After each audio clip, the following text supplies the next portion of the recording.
ചുംബനം കൊണ്ട് യേശുക്രിസ്തുവിനെ യൂദാസ് ഒറ്റിക്കൊടുത്തുവെങ്കിൽ ചുംബനം കൊണ്ട് കെ മുരളീധരനെ തൃശ്ശൂര് ഒറ്റുകൊടുത്തയാളാണ് ശ്രീ ടി എൻ പ്രതാപൻ എന്ന് പറയുന്നത്. മുഖ്യമന്ത്രി ശ്രീ ഉമ്മൻചാണ്ടിക്കും അന്ന് ഭരിച്ചുകൊണ്ടിരുന്ന മന്ത്രിമാർക്കും സ്വസ്ഥത കൊടുക്കാത്ത MLA മാർ എന്നുകൂടി അർത്ഥമുണ്ടായിരുന്നു ഈ ഹരിത MLA മാർക്ക് എന്ന് വേണം നമ്മൾ പറയാനായിട്ട്. തെരഞ്ഞെടുപ്പ് രാഷ്ട്രീയത്തിലെ എല്ലാ കുതന്ത്രങ്ങളും അറിയാവുന്ന, സാധാരണക്കാരനോടൊപ്പം നിൽക്കുകയും എന്നാൽ സമ്പന്നരുടെ സ്വീകരണ മുറിയിലെ മുഖ്യാതിഥിയാവുകയും ചെയ്യുന്ന വ്യക്തിയാണ് ഈ ടി എൻ പ്രതാപൻ എന്ന് പറയുന്നയാൾ. കൃത്യമായിട്ട് CN രവീന്ദ്രൻ മാഷ് എന്ന് പറഞ്ഞു കഴിഞ്ഞാൽ അദ്ദേഹം കേരളം കണ്ടിട്ടുള്ള ഏറ്റവും നല്ല മികച്ച വിദ്യാഭ്യാസ മന്ത്രിയായിരുന്നു. ശ്രീ പത്മജ വേണുഗോപാൽ പല പ്രാവശ്യം പറഞ്ഞിട്ടുള്ള ഒരു കാര്യമാണ്, തൃശ്ശൂരെ കോൺഗ്രസിന്റെ ശാപം എന്ന് പറഞ്ഞു കഴിഞ്ഞാൽ അതിലൊരാൾ ടി എൻ പ്രതാപനാണ്. നമസ്കാരം. തെരഞ്ഞെടുപ്പ് ഇങ്ങെത്തി. നമുക്ക് ഓരോ മണ്ഡലങ്ങളിലേക്കും യാത്ര ചെയ്ത് നോക്കാം. മണലൂരിൽ നിന്നാണാവട്ടെ യാത്രയുടെ തുടക്കം. 2 തൃശ്ശൂർക്കാരെ ഏറ്റുമുട്ടുന്ന ഒരു പോരാട്ടം. അതിലെ ആദ്യത്തെ ആൾ CN രവീന്ദ്രനാഥ്. നമുക്കറിയാം, കേരള ചരിത്രത്തിലെ ഏറ്റവും മികച്ച വിദ്യാഭ്യാസ മന്ത്രിമാരിൽ ഒരാൾ, പുതുക്കാട് മണ്ഡലത്തെ പ്രതിനിധീകരിച്ച് വരുന്ന ഒരു നേതാവ്. നമ്മുടെ ഒരു ചരിത്രം എടുത്ത് നോക്കി കഴിഞ്ഞാൽ കേരള വിദ്യാഭ്യാസ രംഗത്തെ മോഡേണൈസ് ചെയ്യുന്നതിലും അല്ലെങ്കിൽ ഹൈടെക് ക്ലാസ് റൂമുകളൊക്കെ കൊണ്ടുവരുന്നത് രവീന്ദ്രനാഥിന്റെ കാലത്താണ്. അതുപോലെ സമ്പൂർണ്ണ സാക്ഷരത, അങ്ങനെ ഒരുപാട് നേട്ടങ്ങളുണ്ട് അദ്ദേഹത്തിന്റെ ഒരു കാലഘട്ടത്തിൽ. തൃശ്ശൂർ സെന്റ് തോമസ് കോളേജിലെ കെമിസ്ട്രി വിഭാഗം പ്രൊഫസറായിരുന്നു. അങ്ങനെ വിദ്യാഭ്യാസ രംഗത്ത് തന്നെ ട്രാക്ക് റെക്കോർഡുള്ള ഒരാള്. ഇനി എതിരാളി ശ്രീ ടി എൻ പ്രതാപൻ. അദ്ദേഹവും ഇതുപോലെ വിദ്യാർത്ഥി രാഷ്ട്രീയത്തിൽ നിന്ന് വരുന്ന ഒരാള്. കൊടുങ്ങല്ലൂരിലെ CPI കോട്ടയിൽ നിന്ന് ജയിച്ച ചരിത്രമൊക്കെ ഉണ്ട്. പക്ഷെ എങ്കിൽ പോലും അത്രയും തന്നെ വിവാദങ്ങളും കൂട്ടിനുള്ള ഒരു നേതാവ്. ഇപ്രാവശ്യം തന്നെ സ്ഥാനാർത്ഥി പ്രഖ്യാപനത്തിന് മുന്നേ പോസ്റ്റർ ഒട്ടിച്ചു എന്നൊക്കെ പറഞ്ഞുള്ള വിവാദങ്ങളുണ്ട് പ്രതാപന്റെ. അപ്പോൾ ഇവരെ രണ്ടുപേരെയും ഒരു ത്രാസിൽ അളക്കാവുന്ന 2 സ്ഥാനാർത്ഥികളാണോ, അതോ ഇതിൽ ആര് ജയിച്ചാലാണ് മണലൂരിനും കേരളത്തിനും നല്ലത്? അതായത് ഈ ടി എൻ പ്രതാപൻ ആദ്യമായിട്ട് കേരള നിയമസഭയിലേക്ക് എത്തുന്നത് നാട്ടികയിൽ നിന്നാണ്. 2001 മുതൽ 2011 വരെ അദ്ദേഹം നാട്ടികയുടെ MLA ആയിരുന്നു. അതിനുശേഷം പിന്നീട് 2011 മുതൽ 2016 വരെ ഇദ്ദേഹം കൊടുങ്ങല്ലൂരിൽ നിന്ന് നിയമസഭയിലെത്തി. കൊടുങ്ങല്ലൂരിൻ്റെ MLA ആയിരുന്നു. ഈ 2011 മുതൽ 2016 വരെ ടി എൻ പ്രതാപനും VD സതീശൻ ഉൾപ്പെടെയുള്ള ചില MLA മാർ അറിയപ്പെട്ടിരുന്നത് ഹരിത MLA മാരെന്നാണ്. അതായത് മുഖ്യമന്ത്രി ശ്രീ ഉമ്മൻചാണ്ടിക്കും അന്ന് ഭരിച്ചുകൊണ്ടിരുന്ന മന്ത്രിമാർക്കും സ്വസ്ഥത കൊടുക്കാത്ത MLA മാർ എന്നുകൂടി അർത്ഥമുണ്ടായിരുന്നു ഈ ഹരിത MLA മാർക്ക് എന്ന് വേണം നമ്മൾ പറയാനായിട്ട്. വീണ്ടും ഒരു UDF ഭരണം ഒരു പക്ഷെ വന്നേക്കാം എന്ന് തോന്നി തുടങ്ങിയപ്പോഴത്തേക്കാണ് ഇനി ഞാൻ നിയമസഭയിലേക്ക് മത്സരിക്കാൻ ഇല്ല എന്ന് പറഞ്ഞുകൊണ്ട് 2016 തെരഞ്ഞെടുപ്പ് രാഷ്ട്രീയത്തിൽ നിന്ന് മാറി നിന്ന ടി എൻ പ്രതാപൻ 2019 തൃശ്ശൂരിൽ നിന്ന് ലോക്സഭയിലേക്ക് മത്സരിക്കുകയും വിജയിക്കുകയൊക്കെ ചെയ്തു. ഇനി ഒരിക്കലും നിയമസഭയിലേക്ക് മത്സരിക്കാനില്ല എന്ന് പറഞ്ഞ വ്യക്തിയാണ് ടി എൻ പ്രതാപൻ. ആ ടി എൻ പ്രതാപന് 2024 ലോക്സഭാ തെരഞ്ഞെടുപ്പിൽ സീറ്റ് നിഷേധിക്കപ്പെടുകയും അവിടെ ശ്രീ കെ മുരളീധരൻ പ്ലേസ് ചെയ്യപ്പെടുകയും ചെയ്തു. ശ്രീ കെ മുരളീധരന്റെ പ്രചരണ വാഹനത്തിൽ വെച്ചിട്ട് ശ്രീ കെ മുരളീധരന് യൂദാസിന്റെ ചുംബനം കൊടുത്ത ആളാണ് ഈ ടി എൻ പ്രതാപൻ എന്ന് പറയുന്നത്. ചുംബനം കൊണ്ട് യേശുക്രിസ്തുവിനെ യൂദാസ് ഒറ്റിക്കൊടുത്തുവെങ്കിൽ ചുംബനം കൊണ്ട് കെ മുരളീധരനെ തൃശ്ശൂര് ഒറ്റുകൊടുത്തയാളാണ് ശ്രീ ടി എൻ പ്രതാപൻ എന്ന് പറയുന്നത്. ഇദ്ദേഹം ആ നാട്ടിൽ നടത്തിയിട്ടുള്ള വികസന പ്രവർത്തനങ്ങളെക്കുറിച്ചൊക്കെ ആ നാട്ടുകാർ തന്നെ പറയട്ടെ എന്ന് നമുക്ക് പറയാനുള്ളൂ. വ്യക്തിപരമായിട്ടുള്ള ഒരു കാര്യത്തിലേക്ക് നമ്മൾ കടക്കുന്നില്ല. പക്ഷേ നല്ലൊരു നടനാണ് ടി എൻ പ്രതാപൻ എന്ന കാര്യത്തിൽ ആർക്കും സംശയമില്ല. ഈ ടി എൻ പ്രതാപൻ പ്രസംഗിക്കാനായിട്ട് കയറുന്നതിന് മുമ്പ് ഒരു പരിചയവും ആരുമായിട്ടും വേണ്ട. ആ പ്രസംഗിക്കാനായിട്ട് ആ വേദിയിലിരിക്കുന്ന ആളുകളോടെല്ലാം ചോദിക്കും, അല്ലെങ്കിൽ പ്രധാനപ്പെട്ട പ്രാസംഗികന്മാരോടൊക്കെ ചോദിക്കും, താങ്കളുടെ പേരെന്താണ്? പേര് പറയും. അപ്പം താങ്കളെ വീട്ടിൽ വിളിക്കുന്ന പേരെന്താണ്? അത് ഇന്നതാണ്. ഇദ്ദേഹം പ്രസംഗിക്കാനായിട്ട് എണീക്കുന്ന സമയത്ത് ഇന്ന് വരെ ആ പറഞ്ഞ മുഖ്യ പ്രാസംഗികനെ കണ്ടിട്ടുണ്ടാവില്ല, യാതൊരു പരിചയം ഉണ്ടാവില്ല.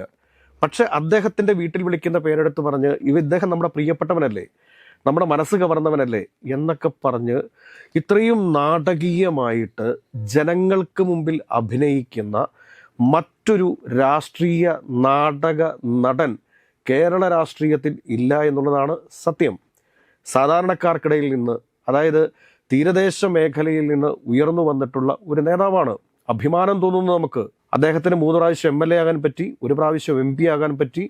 വലിയ കാര്യമാണത്, നിസ്സാര കാര്യമല്ല. തീരദേശ മേഖലയിൽ നിന്നുള്ള ഒരു വളരെ സാധാരണ കുടുംബത്തിൽ നിന്നുമുള്ള ഒരു ചെറുപ്പക്കാരൻ ഇങ്ങനെ വളർന്നു വരുന്നതിലൊക്കെ നമുക്ക് അഭിമാനിക്കാം. കേരളത്തിലെ ജനാധിപത്യ സംവിധാനത്തിന് ആത്മാഭിമാനത്തോടു കൂടി നെഞ്ചുവിരിച്ച് നിൽക്കാം. ഞങ്ങൾ ഏറ്റവും താഴെത്തട്ടിൽ നിന്നൊരാളെ നിയമസഭയിൽ എത്തിച്ചു, ലോക്സഭയിൽ എത്തിച്ചു എന്ന് പറയാം. പക്ഷേ എത്തിച്ച ആ വ്യക്തി ഒരു നടനായിട്ട് മാറുമ്പോൾ ഈ സംവിധാനങ്ങൾക്കെല്ലാം അപമാനമായിട്ട് കൂടി അയാൾ മാറുകയാണ് എന്ന യാഥാർത്ഥ്യം കൂടി നമ്മൾ മനസ്സിലാക്കേണ്ടേ. ഇപ്പൊ മണലൂരാണ് അദ്ദേഹം അടുത്ത അവതാരമായിട്ട് ഇറങ്ങിയിരിക്കുന്നത്. തെരഞ്ഞെടുപ്പ് രാഷ്ട്രീയത്തിലെ എല്ലാ കുതന്ത്രങ്ങളും അറിയാവുന്ന, സാധാരണക്കാരനോടൊപ്പം നിൽക്കുകയും എന്നാൽ സമ്പന്നരുടെ സ്വീകരണ മുറിയിലെ മുഖ്യാതിഥിയാവുകയും ചെയ്യുന്ന വ്യക്തിയാണ് ഈ TN പ്രതാപൻ എന്ന് പറയുന്നയാള്. അദ്ദേഹത്തിൻ്റെ മക്കളെ പഠിപ്പിച്ചത് കേരളത്തിലെ ഏറ്റവും അറിയപ്പെടുന്ന ഒരു വലിയ കോടീശ്വരനാണ്. ഇതെല്ലാവർക്കും അറിയാവുന്ന ഒരു പരമസത്യമാണ്. അപ്പോൾ മണലൂരിൽ നടക്കുന്ന മത്സരം LDFും UDFും തമ്മിലുള്ള ഒരു മത്സരം എന്ന് ഞാൻ പറയാൻ ആഗ്രഹിക്കുന്നില്ല. കൃത്യമായിട്ട് CN രവീന്ദ്രൻ മാഷ് എന്ന് പറഞ്ഞു കഴിഞ്ഞാൽ അദ്ദേഹം കേരളം കണ്ടിട്ടുള്ള ഏറ്റവും നല്ല മികച്ച വിദ്യാഭ്യാസ മന്ത്രിയായിരുന്നു. വിദ്യാഭ്യാസ രംഗത്ത് അനവധി പരിഷ്കാരങ്ങൾ കൊണ്ടുവന്നിട്ടുള്ള ഒരു മന്ത്രിയാണ് അദ്ദേഹം. വിദ്യാഭ്യാസത്തെ മോഡേണൈസ് ചെയ്യുന്നതിന് വേണ്ടിയിട്ടുള്ള അദ്ദേഹം നടത്തിയിട്ടുള്ള പരിശ്രമങ്ങൾ, അതിൻ്റെ തുടർച്ചയാണ് മന്ത്രി ശ്രീ V ശിവൻകുട്ടി കേരളത്തിൽ കഴിഞ്ഞ 5 വർഷമായിട്ട് നടപ്പിലാക്കിയിട്ടുള്ളത്. ഇത്രയും മിടുക്കനായിട്ടുള്ള മറ്റൊരു വിദ്യാഭ്യാസ മന്ത്രി ജോസഫ് മുണ്ടശ്ശേരിക്ക് ശേഷം കേരളത്തിൽ ഉണ്ടായിട്ടില്ല എന്നുള്ളതാണ് യാഥാർത്ഥ്യം. അപ്പൊ യാഥാർത്ഥ്യം അങ്ങനെ ആയിട്ടിരിക്കെ രവീന്ദ്രനാഥിൻ്റെ ഒരു ഗതികേടാണ് ഇതുപോലൊരു രാഷ്ട്രീയ നടനുമായിട്ട് മത്സരിക്കേണ്ടി വരുന്നത്. താരതമ്യം ചെയ്യാൻ പോലും സാധിക്കത്തില്ല. സാധാരണക്കാരായിട്ടുള്ള മനുഷ്യരെന്ന് ആലോചിച്ച് നോക്കുക. ഈ നാടിനു വേണ്ടി എന്തെങ്കിലുമൊക്കെ ചെയ്യുന്ന ആളുകളെയാണോ നമുക്ക് വേണ്ടത്, അതോ നമ്മളുടെ മുഖത്ത് നോക്കി ചിരിക്കുന്ന ഒരു കളിപ്പാവയെ, ഒരു കൊമേഡിയനെയാണോ നമുക്ക് വേണ്ടത് എന്നുള്ളത് മണലൂരെ ജനങ്ങൾ തീരുമാനിക്കട്ടെ എന്ന് നമുക്ക് പറയാനുള്ളൂ. അതിനപ്പുറത്തേക്ക് നമുക്കൊന്നും പറയാനില്ല. CN രവീന്ദ്രൻ മാസ്റ്ററെ കൃത്യമായിട്ടൊന്ന് വിലയിരുത്തണം. എനിക്കൊന്ന് CN രവീന്ദ്രൻ മാസ്റ്ററെ കുറിച്ച് കൂടുതലായിട്ട് പറയാൻ സാധിക്കുക തോമസിനായിരിക്കും. കാരണം തൃശ്ശൂർ സ്വദേശിയാണ് നിങ്ങൾ. കേരളത്തിലെ ഈ സമ്പൂർണ്ണ സാക്ഷരത അത് കൊണ്ടുവരുന്ന അല്ലെങ്കിൽ ആ ആശയം നടപ്പാക്കുന്നത് രവീന്ദ്രൻ മാഷിൻ്റെ കാലത്താണ്. അതുപോലെ തന്നെ ഈ മറ്റേ ക്ലാസ് റൂമുകൾ ഹൈടെക് ആക്കുക, അതൊക്കെ അന്ന് വരെ ഈ ബോർഡിൽ മാത്രം എഴുതി പരിചയിച്ചൊരു തലമുറയാണ് ഞാനടക്കം. അപ്പം അതിന് ശേഷമാണ് മറ്റേ LED ഇത് വരുന്നത്, സ്ക്രീനുകൾ വരുന്നത്. അങ്ങനെ അത് നമ്മളെ സംബന്ധിച്ചത് ചെറിയൊരു കാര്യമൊന്നുമല്ലായിരുന്നു. അന്ന് CBSE സ്കൂളുകളിൽ മാത്രമുള്ള സൗകര്യങ്ങൾ സർക്കാർ സ്കൂളുകളിലേക്ക് വരുന്നു, എയ്ഡഡ് സ്കൂളുകൾക്ക് വരുന്നു. ഇതൊക്കെ ഒരു വിപ്ലവമായിരുന്നു കേരളത്തിൽ. അതുപോലെ തന്നെ ഒരുപാട് നേട്ടങ്ങൾ ആ വിദ്യാഭ്യാസ മന്ത്രിയായിരുന്ന കാലഘട്ടത്തിൽ തന്നെ. അല്ല, ഞാൻ ചോദിക്കുന്ന കാര്യം എന്താണെന്ന് വെച്ച് കഴിഞ്ഞാൽ, നമ്മളൊന്ന് ഓർത്ത് നോക്കുക, 10 വർഷങ്ങൾക്ക് മുമ്പുള്ള ഓരോ സ്കൂളുകളുടെയും അവസ്ഥ എടുത്ത് നോക്കുക. ഓലമേഞ്ഞ് എത്ര സ്കൂളുകളുണ്ടായിരുന്നു. പൊട്ടിപ്പൊളിഞ്ഞ് കോൺക്രീറ്റ് താഴേക്ക് വീഴാനായി നിന്നത് എത്ര സ്കൂളുകളുണ്ടായിരുന്നു. പട്ടിക ഇളകി താഴെ വീഴാറായിരുന്ന എത്രയോ സ്കൂളുകളുണ്ടായിരുന്നു. ആ സ്കൂളുകളെയൊക്കെ അതിമനോഹരമാക്കി തീർക്കുന്നതിൻ്റെ തുടക്കം എന്ന് പറയുന്നത് രവീന്ദ്രൻ മാസ്റ്ററാണ്. കിഫ്ബി പദ്ധതിയിൽ നിന്ന് പൈസ എടുത്തുകൊണ്ട് സ്കൂളുകൾ മോഡേണൈസ് ചെയ്യാം, അല്ലെങ്കിൽ സ്മാർട്ട് ക്ലാസ് റൂമുകൾ നിർമ്മിക്കാം എന്ന പദ്ധതിക്ക് തുടക്കമിട്ടയാളാണെന്നേ രവീന്ദ്രൻ മാസ്റ്റർ. അദ്ദേഹം മന്ത്രിയായിരിക്കുന്ന സമയത്ത് ഏതെങ്കിലും തരത്തിലുള്ള അഹങ്കാരം കാണിക്കാൻ വേണ്ടിയിട്ട് നിന്നിട്ടുണ്ടോ? എന്തെങ്കിലും തരത്തിലുള്ള അഭിനയം കാണിക്കാൻ വേണ്ടിയിട്ട് അദ്ദേഹം നിന്നിട്ടുണ്ടോ?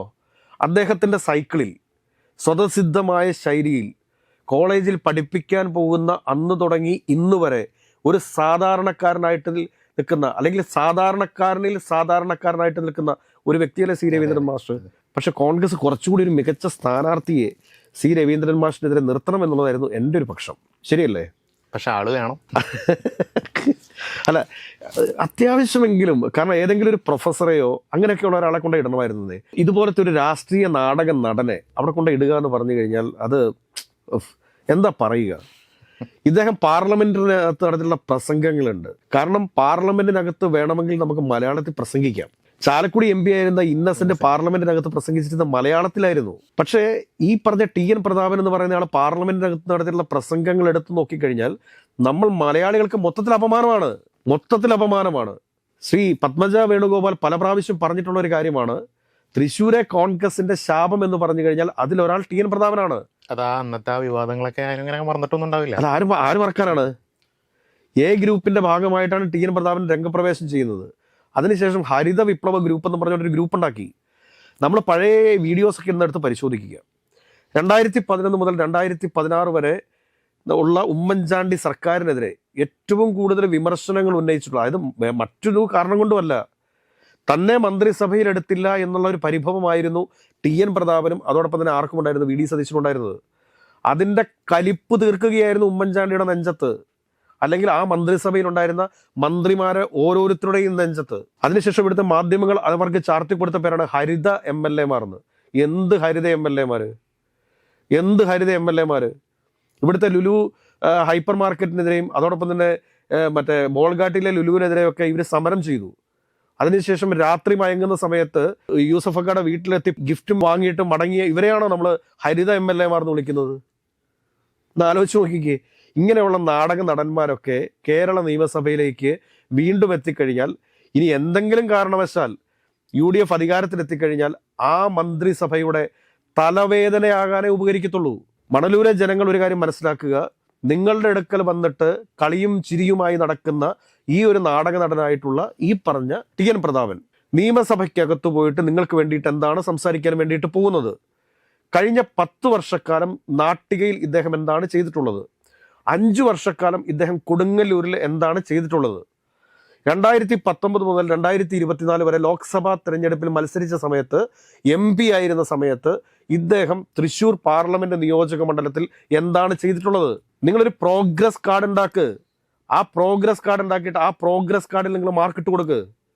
ഇപ്പുറത്ത് നിൽക്കുന്നത് അടുത്ത പ്രാവശ്യം LDF 3 വരികയാണ് എന്നുണ്ടെങ്കിൽ കേരളത്തിന്റെ വിദ്യാഭ്യാസ വകുപ്പ് കൈകാര്യം ചെയ്യേണ്ട പ്രഗത്ഭനായ ഒരു മിനിസ്റ്ററെയാണ് നിങ്ങൾ നഷ്ടപ്പെടുത്താൻ വേണ്ടി പോകുന്നത്. ആർക്കാണ് ഇവരെ വോട്ട് ചെയ്യാൻ വേണ്ടി പോകുന്നത്? മണലൂരുകാരെ സംബന്ധിച്ചിട്ട് അവർക്ക് മുമ്പിലുള്ള ഏറ്റവും നല്ലൊരു ഓപ്ഷനാണ് CN രവീന്ദ്രനാഥ് എന്ന കോളേജ് അധ്യാപകൻ. ജോസഫ് മുണ്ടശ്ശേരി കഴിഞ്ഞതിന് ശേഷം കേരളം കണ്ടിട്ടുള്ള ഏറ്റവും നല്ല വിദ്യാഭ്യാസ മന്ത്രിമാരിൽ ഒരാളാണ് CN രവീന്ദ്രനാഥ് എന്ന് പറയുന്നത്. കാര്യത്തിൽ ആർക്കും വലിയ സംശയം ഉണ്ടായിരിക്കില്ല. അപ്പൊ ആ CN രവീന്ദ്രനാഥിന് മുമ്പിൽ ഈ TN പ്രതാപൻ ആരാണെന്നേ? ഈ TN പ്രതാപൻ ആരാണ്?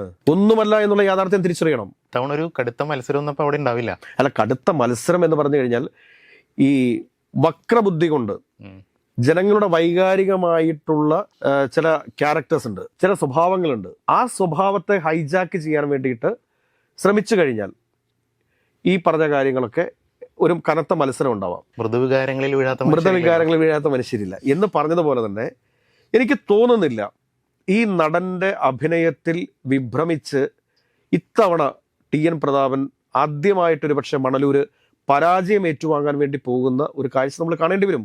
ഒരു നാടക നടനെ വിജയിപ്പിച്ചതുകൊണ്ട് എന്ത് കിട്ടാനാ? വരാൻ പോകുന്ന 5 വർഷവും ഒരു സർക്കാരിന് തലവേദനയാകാൻ പോകുന്ന ഒരു MLA, അതായത് സ്വന്തം സർക്കാരിന്, പ്രതിപക്ഷത്തിരുന്നുകൊണ്ടല്ല, സ്വന്തം സർക്കാർ ഏതെങ്കിലും കാരണവശാൽ UDF അധികാരത്തിൽ വരുന്നൊരു സാഹചര്യം ഉണ്ടായിക്കഴിഞ്ഞാൽ ആ സർക്കാരിന് തലവേദനയാകാൻ വേണ്ടി പോകുന്ന ഒരു MLA സൃഷ്ടിച്ചു കൊടുത്തതുകൊണ്ട് ഈ നാട്ടിലെ മണലൂരെ ജനങ്ങൾക്ക് എന്തെങ്കിലും പ്രയോജനമുണ്ടോ? മണലൂരെ ജനങ്ങൾ കുറച്ചുകൂടിയൊക്കെ ഒന്ന് ബോധവാന്മാരാകണം. നിങ്ങൾ ഒരു കാരണവശാലും കേരളത്തിലെ വരാൻ പോകുന്ന മന്ത്രിസഭയ്ക്ക്, അതായത് UDF മന്ത്രിസഭയാണെങ്കിൽ ആ UDF മന്ത്രിസഭയ്ക്ക് ട്രബിൾ സൃഷ്ടിക്കുന്ന ഒരു MLA ദൈവത്തെ ഓർത്ത് തെരഞ്ഞെടുക്കരുത് എന്നൊരു അഭ്യർത്ഥന മാത്രമേ മുമ്പോട്ട് വെക്കാനുള്ളൂ. നാളെ നമുക്ക് ഉടുമ്പൻചോല മണ്ഡലവുമായിട്ട് ഇതേ സമയത്ത് നമുക്ക് തിരിച്ചു വരാം.